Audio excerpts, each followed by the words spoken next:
Non, mais oui.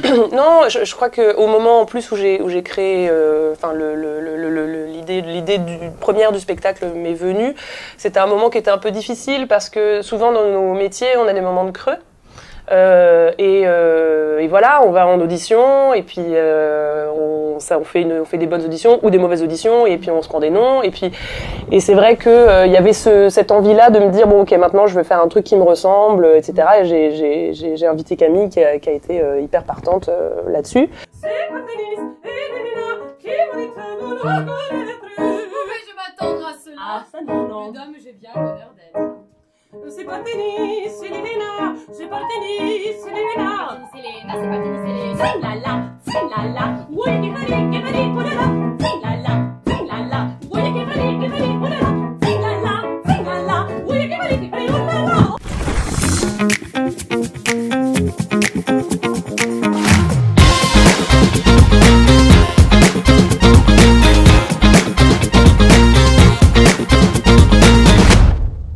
Bon, pour ça, faudrait que tu sois ténor. T'as fini, toi, c'est pas vrai. Non, mais t'imagines? Carmen, je suis comme un homme ivre. Si je cède, si je me livre.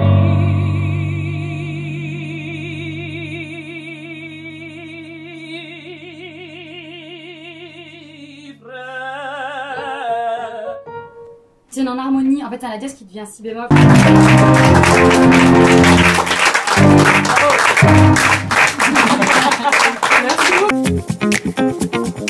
Je suis Thibaut Marion, le metteur en scène. Je suis Camille De Santis, la pianiste et comédienne.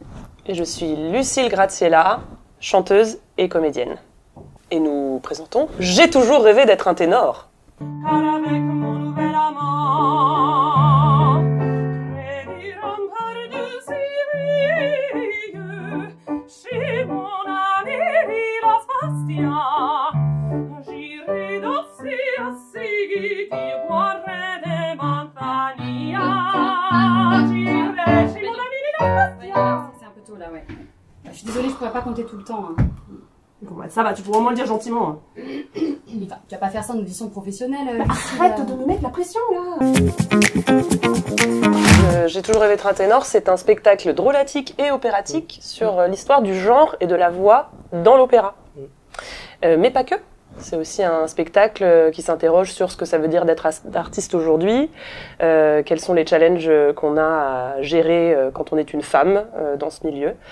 Et voilà, on s'amuse autour de ces questions-là pendant 1 heure. On s'amuse à vouloir traiter ce qui est un peu grandiose, l'opéra, dans un contexte très intimiste, où le public est très proche de nous, et où on partage vraiment toutes les émotions de l'exaltation de certains morceaux de l'opéra, du rire, et d'un seul coup de l'intensité et de la... Oh là là, je me perds dans ce que je dis. La déception parfois qui peut arriver dans nos métiers, parce que c'est des métiers qui sont pas faciles. Et donc on montre un petit peu l'envers du décor, ce que je pense que le public n'a pas forcément l'habitude de voir. Et tout ça sur un fond d'amitié. Oui, surtout entre les deux comédiennes principales.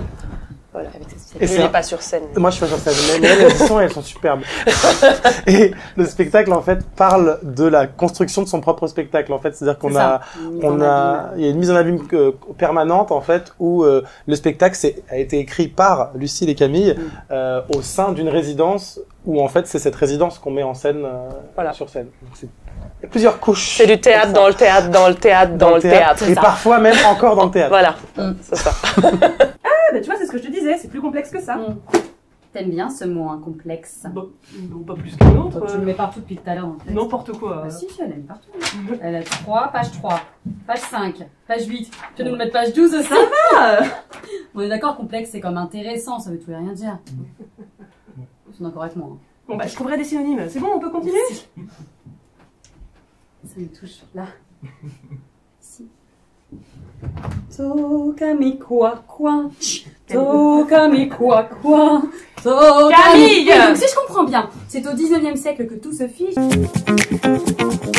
moi, c'est très important de créer dans ce milieu. Il se trouve que au moment où j'ai créé où j'ai eu l'idée en fait du spectacle, j'étais en tournée avec un chœur pour faire du ciné-concert, et où je me suis rendu compte que j'avais les mêmes, j'étais en alto et j'avais les mêmes lignes de chant que les ténors. Et voilà, et ça m'a donné l'idée. Je me suis dit tiens, c'est marrant. En fait, pourquoi est-ce que je m'amuserais pas à chanter des airs de ténor? Et donc j'ai tout de suite envoyé un message à Camille qui a été partante, et on s'est retrouvés quelques mois plus tard pour commencer à écrire.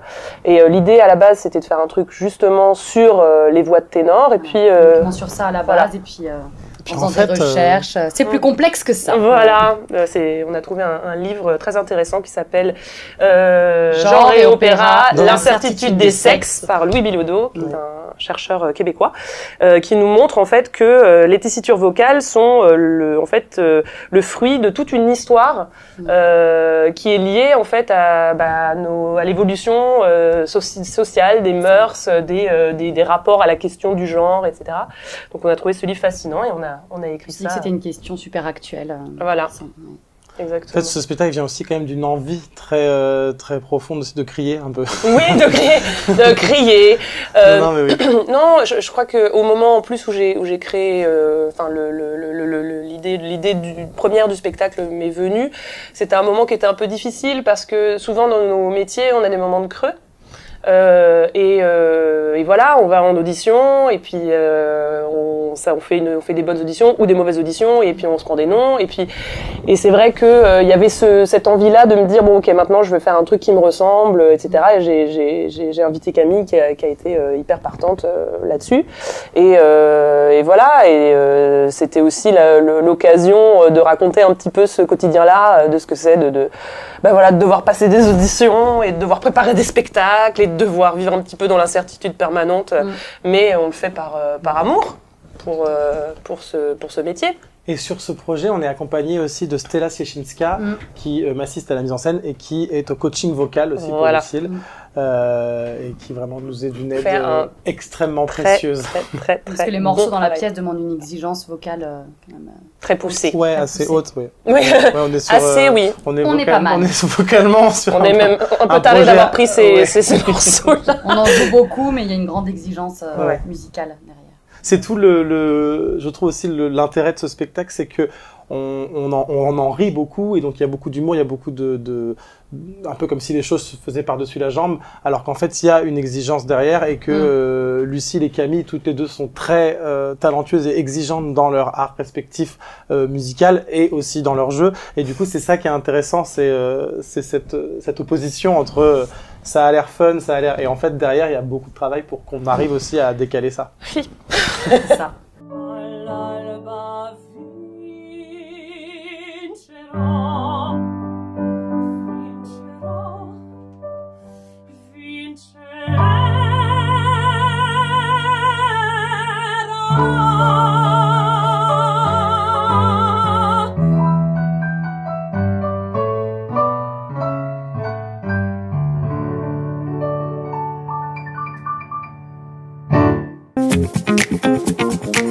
La compagnie Composite, qui coproduit ce spectacle avec la compagnie de l'Esperluette, a également un autre spectacle à Paris, à la Folie Théâtre, qui s'appelle Blanche-Neige, la fille cachée de François Ier, qui est une comédie musicale burlesque, qui part un peu dans tous les sens, avec dans l'esprit des Monty Python, des Robin des Bois, où on s'amuse à parodier l'histoire et les contes. Voilà. C'est dans la veine de Spamelotte. Oui, tout à fait. Non, mais c'est dans l'énergie c'est dans ce type de comédie musicale où ça part dans tous les sens, c'est pour toute la famille, c'est en double couche de lecture, donc il y a aucune grossièreté pour les enfants, mais en même temps il y a quand même beaucoup de blagues pour les adultes. Voilà. Et c'est très très très très très drôle. Merci. Voilà, je dis pas ça parce que je joue François Ier. Voilà. Je dis pas ça parce que je joue François Ier.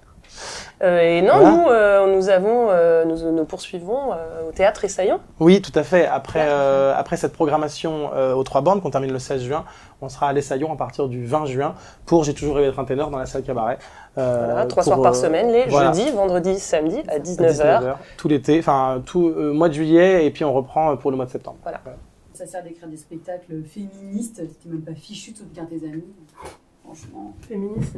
Tu sais quoi, Simone de Beauvoir, elle disait que justement, une femme libre, c'est l'opposé d'une femme légère. Peut-être qu'un peu de légèreté, ça te ferait du bien. Traîner. Mal baisé.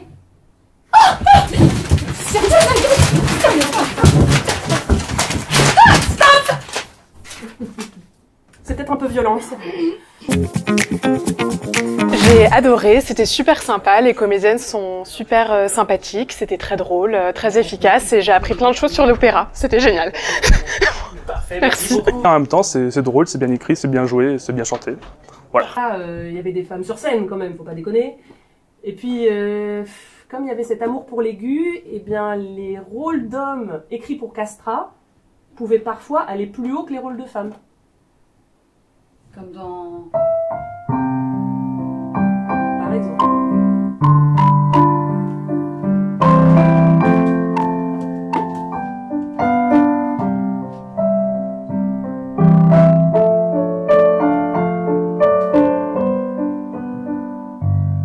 J'ai perdu mon heure Iris.